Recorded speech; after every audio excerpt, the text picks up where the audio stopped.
Exercise করে কিন্তু তাদের মনে হয় যে তাদের নিপলটা একটু পাফি আছে, তাদের গাইনেকোমাস্টিয়া হয়েছে।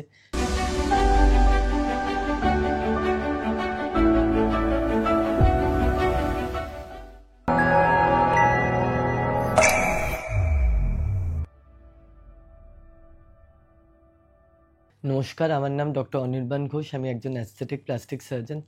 তো অনেক ছেলেরা আমার কাছে আজকাল আসে যারা রেগুলারলি জিম করে, রেগুলারলি ডায়েট করে, কিন্তু তাদের মনে হয় যে তাদের নিপলটা একটু পাফি আছে, তাদের গাইনেকোমাস্টিয়া হয়েছে। তো এই বিষয়ে আমি একটু ডিসকাস করতে চাই।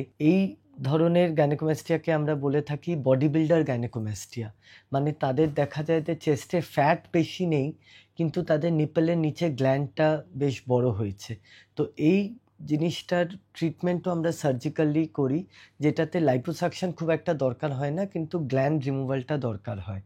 তো কোনো পেশেন্টের যদি মনে হয় যে তার নিপলটা একটু পাফি আছে, এদিকে সে রেগুলারলি জিম করেন, সে রেগুলারলি এক্সারসাইজ করেন, তাহলে আপনার ক্ষেত্রে কিন্তু সার্জারিটাই ট্রিটমেন্ট, যেখানে একটা ছোট্ট কেটে গ্ল্যান্ডটাকে রিমুভ করে দেওয়া হয়। এটাকে আমরা বলে থাকি বডি বিল্ডার গাইনেকোমাস্টিয়ার ট্রিটমেন্ট।